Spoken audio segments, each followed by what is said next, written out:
భూమి యొక్క ఆకారం ధృవాల వద్ద నొక్కబడి ఉంటుంది. దానికి కారణం ధృవాల వద్ద దాని యొక్క గురుత్వాకర్షణ శక్తి అధికం మరియు భూమధ్య రేఖ వద్ద దాని యొక్క గురుత్వాకర్షణ శక్తి తక్కువగా ఉంటుంది. అందువల్లనే అంతరిక్ష పరిశోధనకు ఉపయోగించే రాకెట్ లాంచర్స్ కానీ అంతరిక్ష పరిశోధనకు ఉపయోగించేటువంటి ప్రయోగశాలలన్నీ అంతరిక్ష పరిశోధన కొరకు ఉపయోగించే అన్ని ప్రయోగశాలలు అన్ని భూమధ్య రేఖా ప్రాంతం నుంచే ఉన్నాయి. ఎందుకంటే పలాయన వేగాన్ని, ఫర్ ఎగ్జాంపుల్ ఇక్కడ నుంచి ఎక్కువ దూరం ప్రయాణించాలంటే, ఇక్కడ నుంచి భూమధ్య రేఖ నుంచి ఎక్కువ దూరం ప్రయాణించడానికి అవసరమైనటువంటి వేగం లేదా పలాయన వేగం అంటే భూ గురుత్వాకర్షణ శక్తిని అధిగమించడానికి అవసరమైనటువంటి వేగాన్ని పలాయన వేగం అని అంటారు. అర్థం చేసుకున్నాం జాగ్రత్తగా. భూమి యొక్క గురుత్వాకర్షణ శక్తిని అధిగమించడానికి అవసరమైనటువంటి వేగాన్ని పలాయన వేగం అంటారు. ఈ పలాయన వేగం భూమి యొక్క గురుత్వాకర్షణ శక్తి భూమధ్య రేఖ మధ్య తక్కువ కాబట్టి కనుక పలాయన వేగం ర్యాకెట్లను పంపించడానికి అవసరమైనటువంటి పలాయన వేగం భూమధ్య రేఖ వద్ద తక్కువగా ఉంటుంది. ధృవాల వద్ద నుంచి శాటిలైట్లు కానీ రాకెట్లను ప్రయోగించినప్పుడు ఏమవుతుంది? భూమి యొక్క గురుత్వాకర్షణ శక్తి ఎక్కువ, అక్కడి నుంచి అధిక గురుత్వాకర్షణ శక్తిని అధిగమించడానికి ఎక్కువ మొత్తంలో శక్తిని శాటిలైట్లు లేదా రాకెట్లు వినియోగించవలసి ఉంటుంది. దీనికి తోడు ఫర్ ఎగ్జాంపుల్ ఎత్తైన ప్రాంతాలలోనేమో గురుత్వాకర్షణ శక్తి లేదా జీ వాల్యూ గురుత్వాకర్షణ శక్తి లేదా లోయల్లో అన్నాడు అనుకోండి. లోయల్లో అంటే ఫర్ ఎగ్జాంపుల్ ఏదైనా ఒక మెరియానా ట్రెంచ్ కానీ ఏదైనా ఒక లోయ ప్రాంతంలో గురుత్వాకర్షణ శక్తి కూడా తక్కువ ఉంటుంది. అంటే అత్యధికంగా మీకు కనిపించే గురుత్వాకర్షణ శక్తి భూమధ్య రేఖ యొక్క ఉపరితలం పైన అధిక మొత్తంలో గురుత్వాకర్షణ శక్తి కనిపిస్తుంది.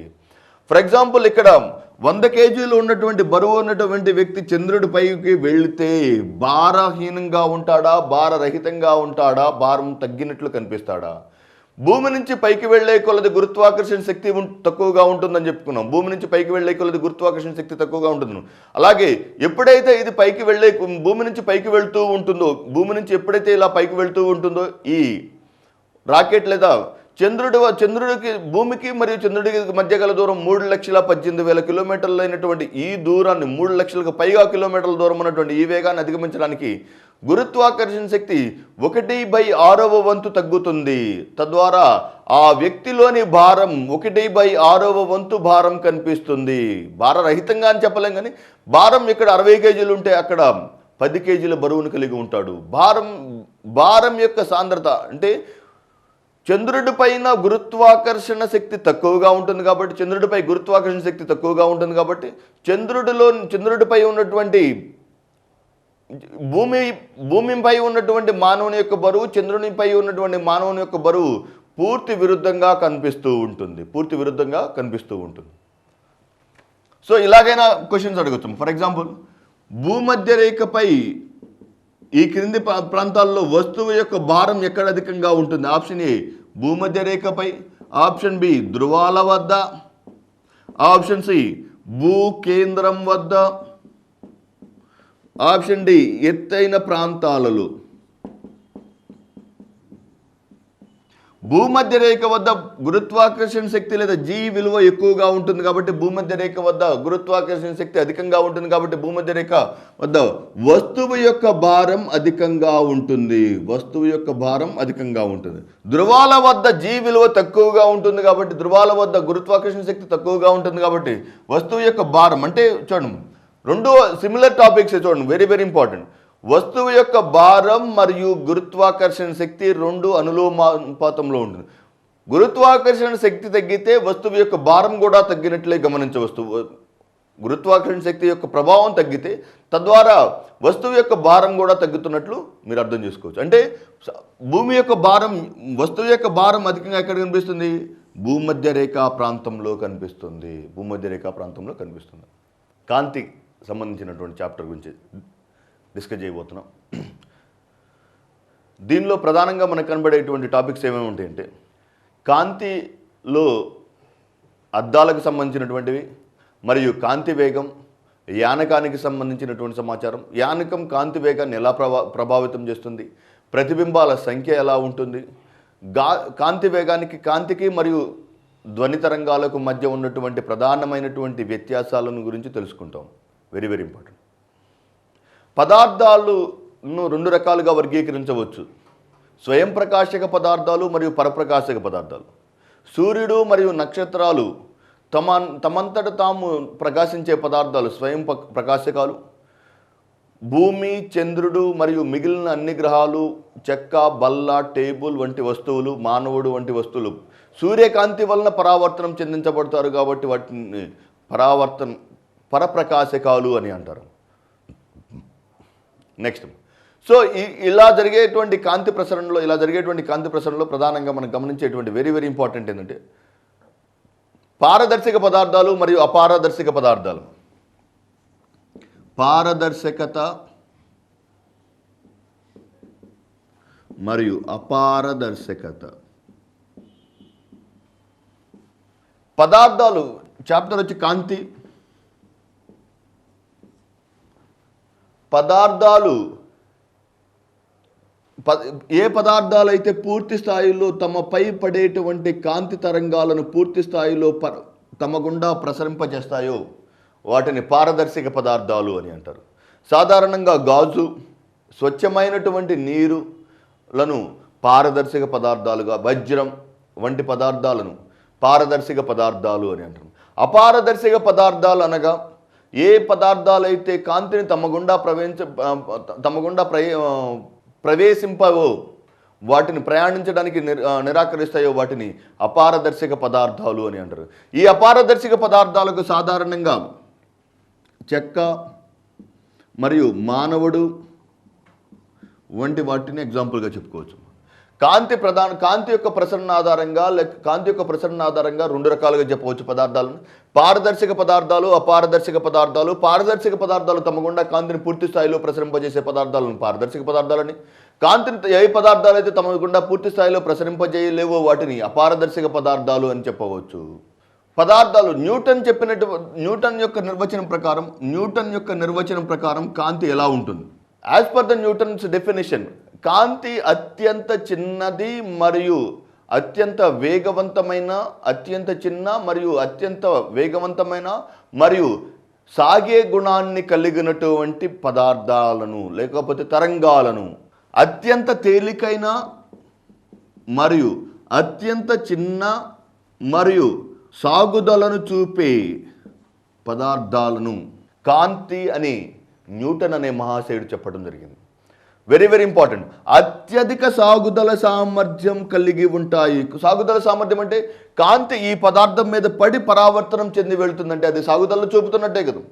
ఫర్ ఎగ్జాంపుల్, కాంతి నీళ్ళలో గుండా ప్రయాణిస్తూ ఉందంటే, నీళ్ళలో గుండా ప్రయాణించేటప్పుడు అది వక్రీభవనాన్ని చూపుతుందంటే, తక్కువ సాంద్రత కలిగిన పదార్థం నుంచి అధిక సాంద్రత కలిగిన పదార్థం వైపుకు ప్రయాణించేటప్పుడు వంగి ప్రయాణిస్తుంది అంటే సాగుదల సామర్థ్యం లేదా ఎలాస్టిసిటీ కలిగి ఉంటుంది కదమ్మా. గాలిని లేదా కాంతిని మనం ఇంత మొత్తంలో బరువు అని చెప్పలేము. తేలికైనది మరియు చిన్నది, దీనితో పాటు సాగుదల సామర్థ్యాన్ని కూడా కలిగినటువంటి పదార్థాన్ని కాంతి అని చెప్పినటువంటి శాస్త్రవేత్త న్యూటన్ మహాశయుడు. Very very important definition. అత్యంత తేలికైన, చిన్నదైన మరియు సాగుదల సామర్థ్యాన్ని కలిగినటువంటి పదార్థాలను కాంతి అని నిర్వచించినటువంటి శాస్త్రవేత్త న్యూటన్. సో ఈ న్యూటన్ యొక్క నిర్వచనం ప్రకారం ఈ పదార్థానికి సాగుదల అధికంగా ఉంటుందని తెలుసుకోవచ్చు. నెక్స్ట్, ఈ కాంతి యొక్క ప్రసరణకు వెరీ వెరీ ఇంపార్టెంట్. కాంతి యొక్క ప్రసరణకు యానకం అవసరం. యానకం లేదా మీడియం వెరీ వెరీ ఇంపార్టెంట్. కాంతి యొక్క ప్రసారానికి యానకం అవసరం. యానకం యొక్క సాంద్రత ఆధారంగా కాంతి యొక్క వేగం మారుతూ ఉంటుంది. Very very important.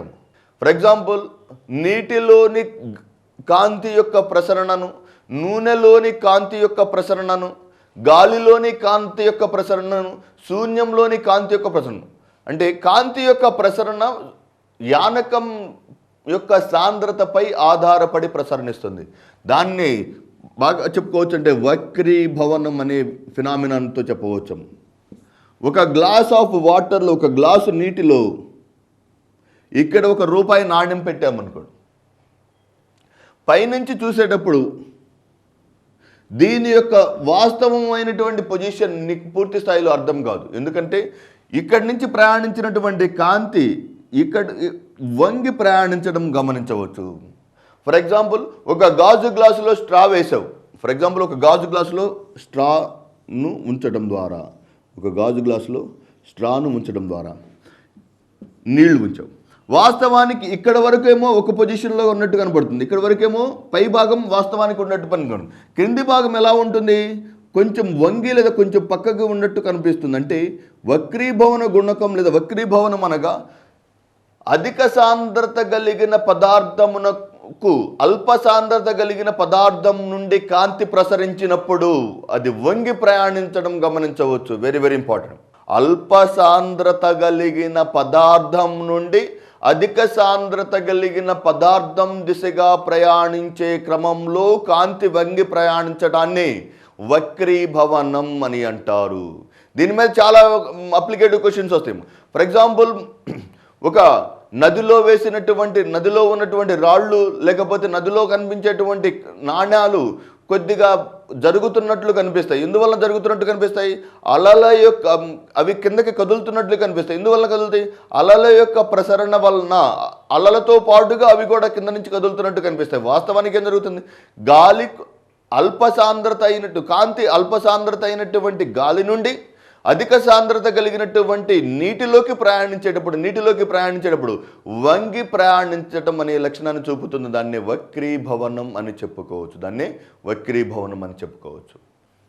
నెక్స్ట్, కటకాలు లేదా అద్దాలు, దర్పణాలు.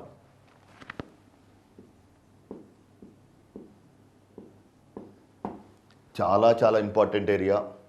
Seems to be very simple, చాలా సింపుల్గా అనిపిస్తుంది, కానీ ఎగ్జామినేషన్ హాల్లోనే అనేక రకాలైనటువంటి సందేహాలకు తావిచ్చేటువంటి ఏకైక టాపిక్. దర్పణాలను సాధారణంగా 2 రకాలైనటువంటి దర్పణాలను చెప్పవచ్చు. కుంభాకార దర్పణాలు, పుటాకార దర్పణాలు. కుంభాకార మరియు పుటాకార దర్పణాలు. కుంభాకార మరియు పుటాకార. కుంభాకార దర్పణాలు అనగా బాహ్యానికి ఉబ్బి కనిపించేటువంటి దర్పణాలను, ఇది లెన్స్, ఇది దర్పణం, గ్లాస్. పుటాకార దర్పణం అనగా లోపలి భాగానికి ఇలా కాన్కేవ్ అని అంటారు.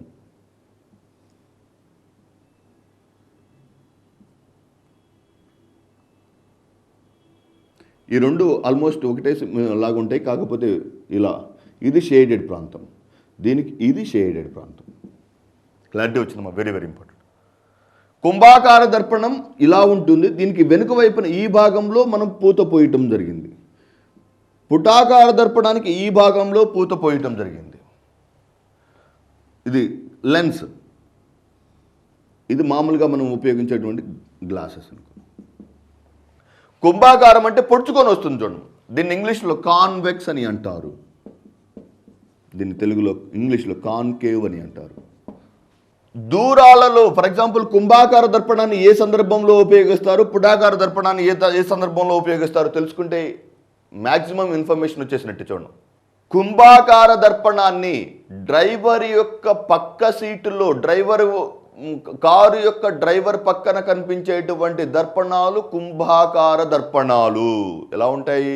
ఇలా బయటికి ఉబ్బెత్తుగా కనిపిస్తాయి, దాని మీద అక్షరాలు కూడా రాసి ఉంటాయి, మీరు గమనించండి. The objects which are shown in the mirror are closer than they appear. దానికి కారణం ఏందవి? అవి కుంభాకార దర్పణాలు. నీకు ఆ అద్దంలో కనిపించేదానికన్నా ఇంకా దగ్గరగా కనిపిస్తాయి, దానికోసమే కుంభాకార దర్పణాన్ని ఉపయోగించారు. అదే పుటాకార దర్పణం వస్తే వాస్తవానికి కనిపించే వాడు 100 మీటర్ల దూరంలో ఉంటే నీకు 200 మీటర్ల దూరంలో ఉన్నట్టు కనిపిస్తుంది. కుంభాకార దర్పణాలను కారు డ్రైవర్ యొక్క మిర్రర్ పక్కన భాగంలో అమర్చడం జరుగుతుంది. తద్వారా దూరంగా ఉన్నటువంటి వస్తువులను దగ్గరగా ఉన్నట్లు చూపడానికి దోహదం చేస్తాయి కుంభాకార దర్పణాలు. Very very important. దూరంగా ఉన్నటువంటి వస్తువులను దగ్గరగా చూపడానికి దోహదం చేసే వస్తువులను కుంభాకార దర్పణాలని, పుటాకార దర్పణాలమ్మ. కారు యొక్క హెడ్ లైట్ మీరు జాగ్రత్తగా గమనించుస్తే ఇలా ఉంటుంది. కారు యొక్క హెడ్ లైట్లో దర్పణాలు ఎలా ఉంటాయి?